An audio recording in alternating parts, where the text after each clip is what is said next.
In the later stages, this can actually be hard work because we mightn't be getting that same mirroring back from them, that natural back and forth of, I smile and you smile back at me.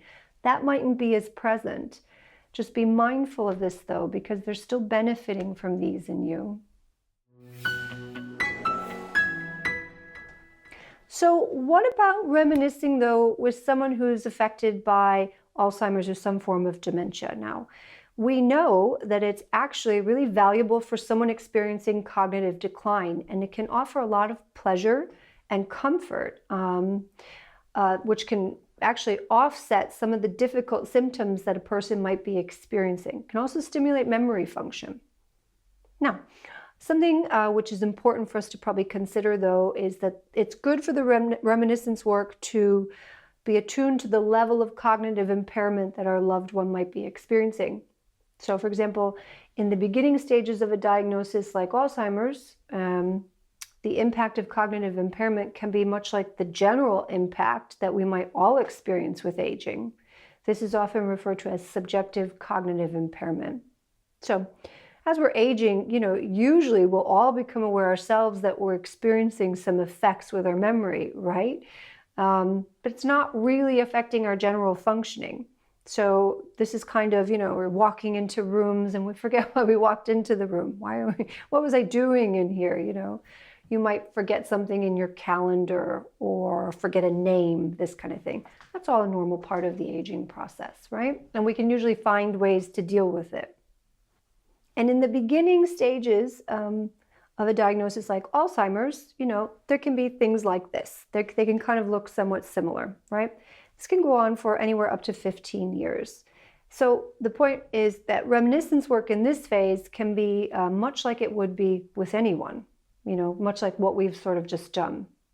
Now, I think something that's important in this phase, which we've spoken about before, is that we can be actively involved in choosing what we want to reminisce about. So, some people, certainly as they're aging, will, notice that they want to compile a photo album. They get this craving to compile this photo album. Or they want to do a memory box. They want to gather up important objects and pictures. For some people, it's a recipe book. Sometimes people are working on a specific event in their history, either their own personal history or a moment in collective history that they've been a part of. Sometimes you'll see people will be sort of saying, oh, there's a specific place I really need to return to, or maybe a few of them. And they might even want to document that in some way. And this really goes on organically, right? So people start going through those boxes of photos, right? Or they say, I really want to go back to that house where I lived in the 70s, or I have to see London again. We might see a war veteran researching sort of some aspect of the war, things like this. And I think our job here is to, be interested in what the person is reminiscing about and be supportive and offer any kind of practical help that we can, maybe even documenting it in some way. Even just something as simple as taking a couple of pictures of someone standing outside of an important place for them, that contributes. And I think for a lot of people, this might just be more simple. It might start coming up through stories and memories, right? They might begin speaking about a certain memory regularly, and we can ask questions, or maybe we can locate a photo or an object. Now, I think the distinguishing feature of this initial phase for a person, though, is that the reminiscing is largely they're still able to be in charge of the reminiscing, right? They're very much able to sort of be directing the process, going over the things that they want to, choosing what they are, right? The next stage is different, though. With the next progression of cognitive decline, which is usually referred to as mild cognitive impairment, it's really in this stage that we see the difference between that decline that we might all be experiencing or associate with normal aging and that of a diagnosis like something like Alzheimer's or some other form of dementia. This phase usually lasts about 7 years, right? But this is where we see a shift. So many times in this phase, we're still kind of able to go about, daily routines pretty effectively, daily life. We're still making breakfast maybe, getting the paper, going to the places that we're used to going to every day, all of that kind of autopilot stuff is still intact. And these things are really a great source of security and autonomy for us. Here, though, we might start to see some of those symptoms of furthering decline, though. So things like maybe the repeating ourselves. And of course, here I'm not talking about that repeating that we're all kind of doing as we age, with the normal aging.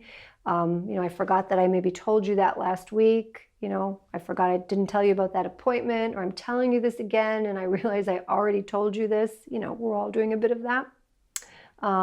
This is a little bit different. This is, maybe repeating ourselves and then repeating ourselves 10 minutes later or 5 minutes later, that kind of thing. We might notice that our loved ones might be maybe, forgetting events entirely, things that just happened, and might be forgetting them. Or we might notice that they're forgetting people, of course. And of course, we might notice that they're returning to a certain era in their life. So I think many of us are probably all too familiar with this, with our loved ones, right? But here again, the point is reminiscence can be an incredibly anchoring activity.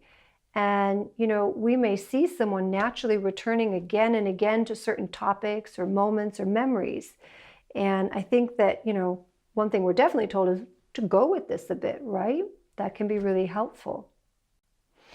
The key distinction in this phase with reminiscence, though, is you may want to be conscious of using prompts, right? So prompting the reminiscence. So perhaps bringing up a topic that you know that they're familiar with.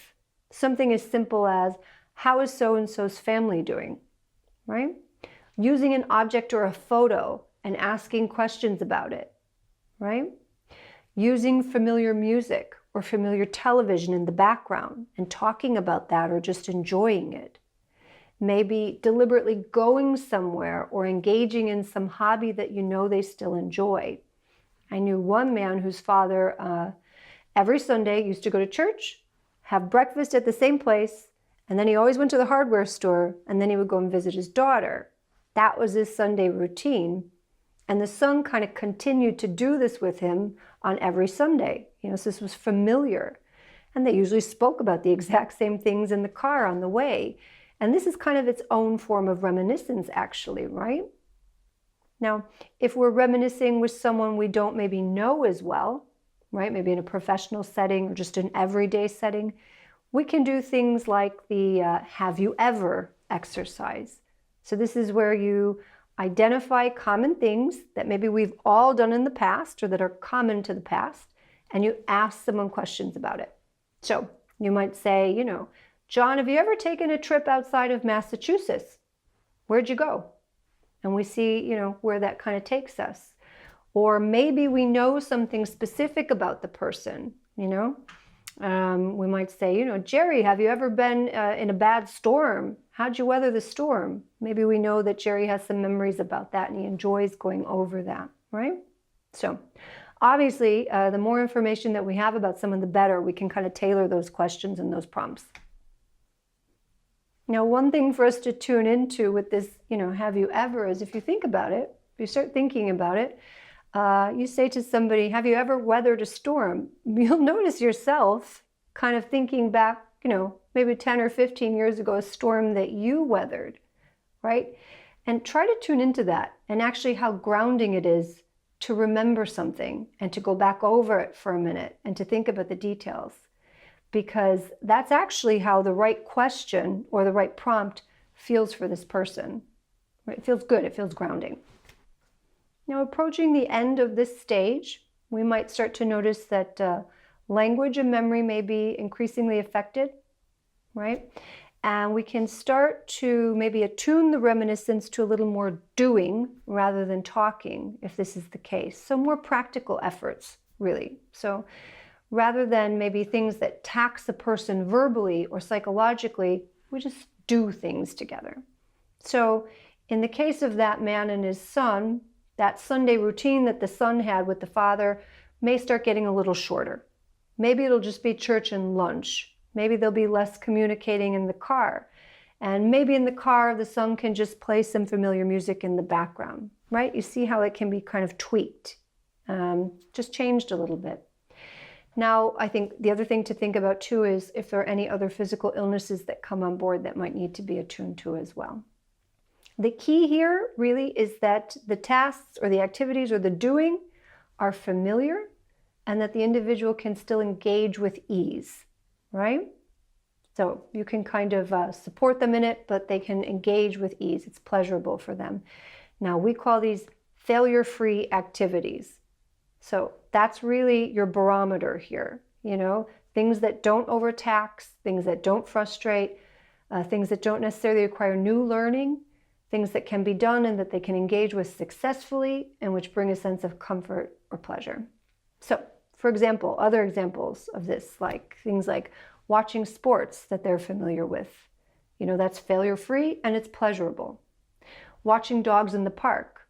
Again, it's familiar, it's failure-free, it's pleasurable.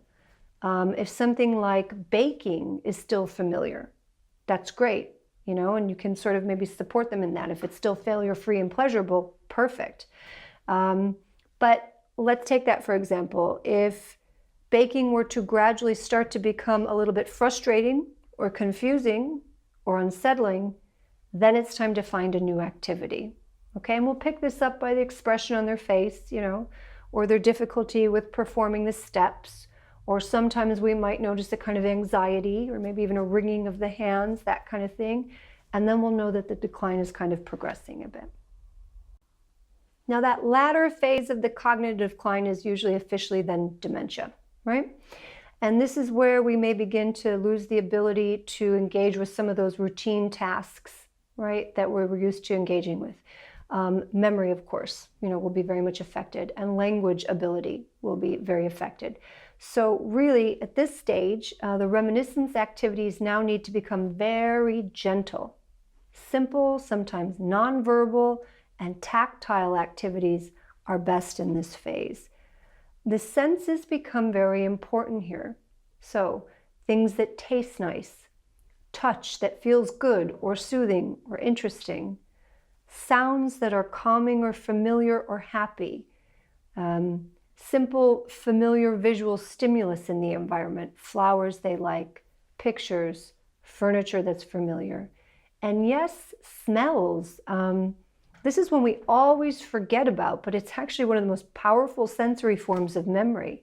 So what smells are familiar to this person? Give some thought to that.